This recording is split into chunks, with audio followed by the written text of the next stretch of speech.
Hello, my name is Leroy Blevins. Welcome to Mysteries and Histories. In this episode here, what we're going to do is we're going to look outside that box in the JFK assassination.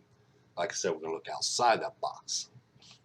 Now, let's look at these cases here where we have eyewitness accounts and everything else, so-called eyewitness accounts, and so-called confessions and everything else. Now, we all heard the stories over the years that Oswald's a patsy. Sorry, there's a meat market across the street here, and there's cars driving in and out all day long. That's why I keep on looking that way once in a while. But anyway, we hear the stories all the time about, this person or that person, and their story. Okay, so they have to be true. But are they? So we're going to look outside that box.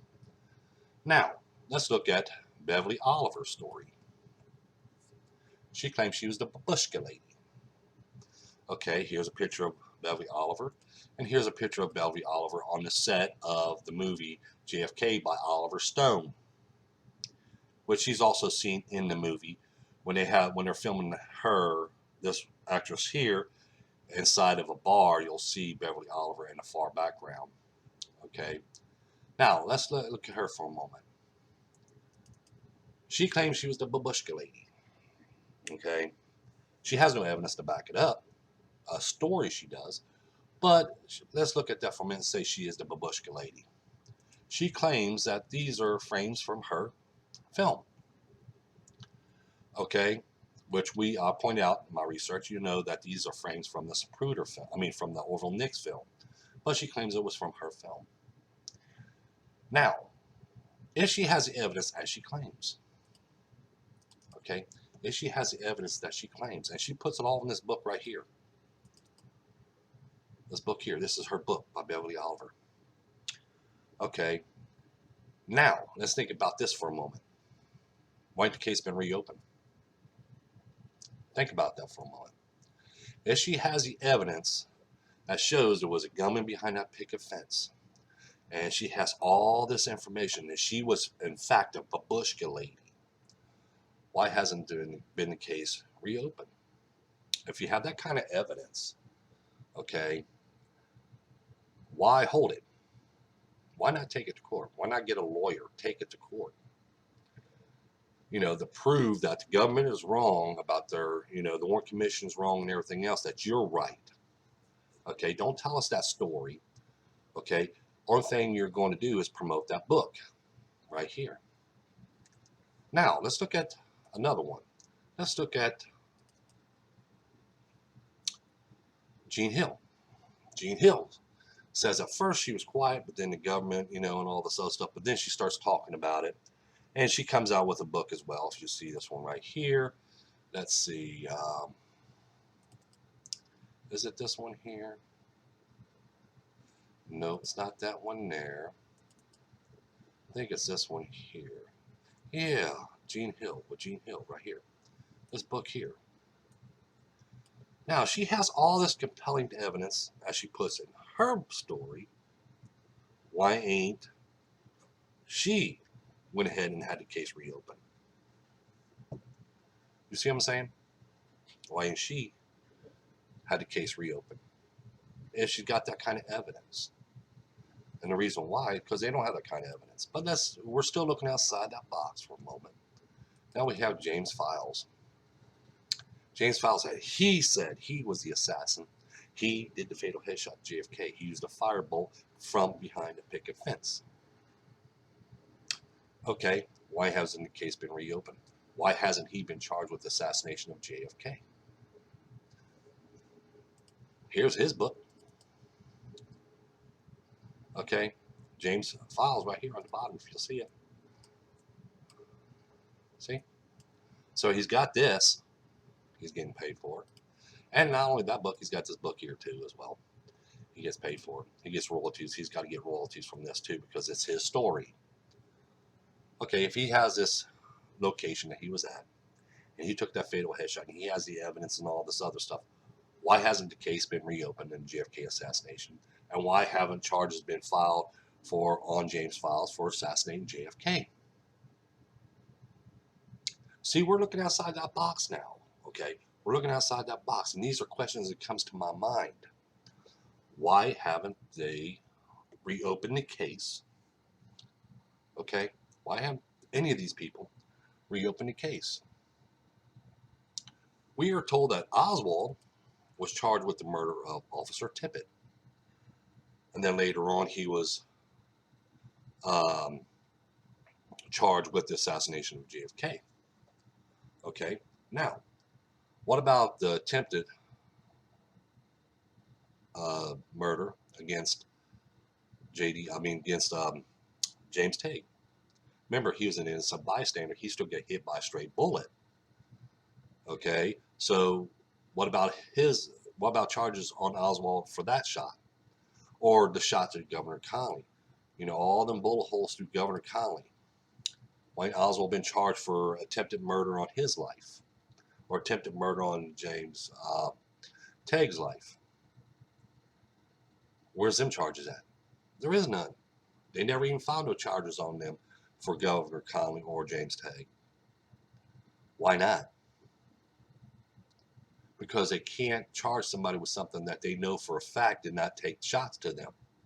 That's the reason why they didn't file charges on Oswald against them two guys there. Because if they could prove that Oswald assassinated JFK, then they know that he was the one taking the shots. He was the assassin, so they're going to claim 3 shots. The shot to James Tague, shot to the magic bullet shot, went through JFK and Governor Connolly, and then the fatal headshot to JFK. And then they're going to say Officer Tippit. So, okay, there's 4 people, but he's only been charged with 2 people's murder, but not the attempted murder on Governor Connolly or James Tague. So we're looking outside that box. Now, these are questions that comes to my mind that people don't understand. When I look at these people and they're making all these statements, okay, and they're putting the gunman's location. Now, I want to show you something here. Now we're going to look outside that box. As you see here, what do you see? You see the map of Dealey Plaza. And as you see, all these shots right here, where they claim the fatal headshot came from. The fatal headshot. Okay, came from all these directions right here. All these directions right here. Now, she's got the gunman in a different location. Gene Hill's got the gunman in a different location. James Files put himself in a different location.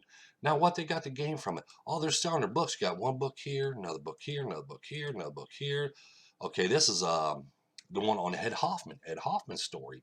This book is based on Ed Hoffman's story now. Okay, and we got Beverly Oliver's story. Okay, here's Ed Hoffman right here. Okay, that one book, which you know he's going to get royalties from because it's his story. So he's going to sit there and get paid for that book as well. Do you see what I'm saying? Now, everybody keeps on saying, you know, Oswald was a patsy, that these eyewitnesses are truthful and everything else. Why hasn't the case been reopened? If they have so much evidence and their story is so true and so facts, why hasn't the case been reopened based on that? It's not. You ever noticed, too, we got her. We're going to pull these up. We got Beverly Oliver. We got Gene Hill. We got this guy right here, James Files. We got Ed Hoffman. So what I'm going to do is I'm going to bring this up here. Ed Hoffman, James Files. Okay. Let's bring up Gene Hill. And we're going to bring up Beverly Oliver, the babushka lady. Now, 4 eyewitnesses, right? Well, we got 3 eyewitnesses and 1 assassin.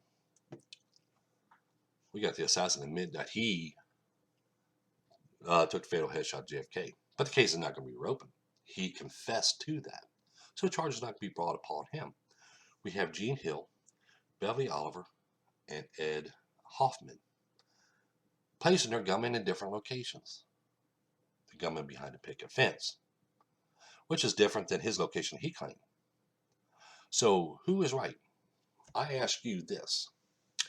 Who do you think is right, Beverly Oliver, Gene Hill, James Files, or Ed Hoffman? You see? So, if you can't agree on any of these people, that's what I'm trying to say when we think outside that box. If you cannot agree on any of these people's story being true, then can you believe this book, this book, this book, this book, this book? Look how many books that is. Let's see. Let's bring them all up. I like doing this. I really do. I'm not trying to put other people's research down or books down or anything else like that. I'm just looking for the truth. Showing the facts, people. Showing the facts is what we got to look at. We're showing the facts. Okay. As you see right here, we got 1, 2, 3, 4, 5 books. Now, I showed you the people. Which one do you believe now? Is this book telling the truth, which is by Beverly Oliver, the Babushka Lady? Is this book the truth because it's by Ed Hoffman? It's about Ed Hoffman's story. Is this book the truth? It's got James Files' testimony in it. This book here, again, James Files. Or this book here with Gene Hill. So see, when we look at that outside that box, and we're seeing that these eyewitness accounts are placing the gunman in a different location behind a picket fence, and then we're going to sit there and look at their books, look at their stories, watch them on TV and everything else. Why ain't the case been reopened by any of these stories? If they have that kind of evidence that they're talking about. If their stories are true, then why is these people got, why ain't the case been reopened again? And why isn't any of their stories matching up?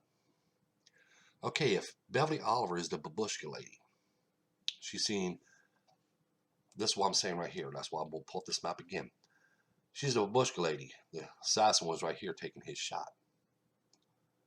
Okay, Gene Hill, right here.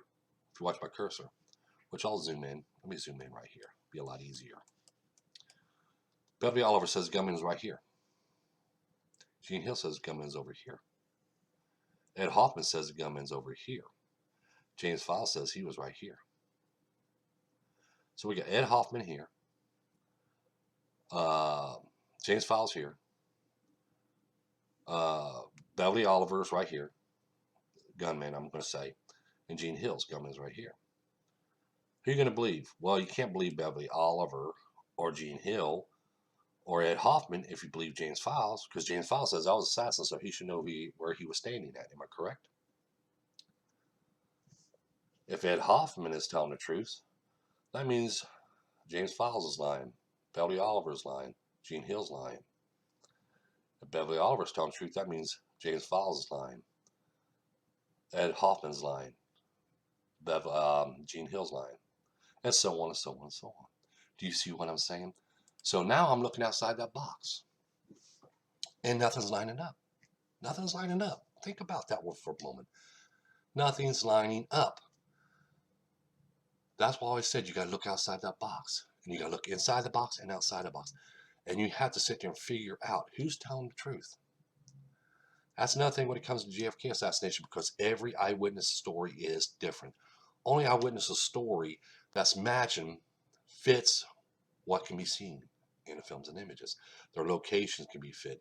The gunman where they claim the gunman was at fits as well. That's why I had to base my research on what can be seen first. Then I go ahead and shuffle through all these eyewitness accounts and look on who pinpoints that location of that gunman, or the shots they heard, or the shots that was taken, and the location where these shots made contact with. If their testimony matches what we can see in the films and images, that's the truth. But as you see here, I've shown you 2, 4, 5 books from 4 different people claiming different locations of gunmen. We're talking eyewitness accounts, and even a person that confessed to the assassination of JFK, taking that shot to JFK. Okay, we're looking outside that box now. Just like we're looking outside the box, they said Officer Tippit was the assassin that took out JFK. We're going to look outside that box that Lyndon B. Johnson was behind the assassination of JFK. Okay, we're going to look at all that. We're going to look at E. Howard Hunt's so-called deathbed confession that he was there at that day and he was the big event. But when we look at the true facts into the case, nothing's lining up. Nothing's matching. Only thing we know for sure and for a fact that here is JFK, Oswald, and Officer Tippit. 3 men that are dead. 3 men. JFK, Oswald, Officer Tippit. That's the true fact of the case. 3 men are dead. Okay? Everybody can agree on that one. But like I said, when it comes to JFK assassination, they don't even hardly talk about Officer Tippit. It's always about Oswald and a fatal headshot to JFK. That's it. Nothing more. That's why I said it's hard to believe. So we look outside that box. And as I point out, when we look outside that box and we're going to look at their facts, there is none. All there is a book. So is the book true? Or is it a fiction book? That's what you got. Now, you be the judge on that part. Because who are you going to believe? And I put it on the table right now. Who are you going to believe? Bellevue Oliver's story? Gene Hill's story? James Files' story? Ed Hoffman's story? Which one are you going to believe? Because I'll tell you right now, none of them's matching at all. Like I said, I'm outspoken. To me, when I do my research, it's about finding the truth and looking for the truth. And you also, at the same time, you got to pull away and go through all these false claims as well. And you got to prove that they're false claims. Because if you don't prove they're false claims, how are you going to prove your case then?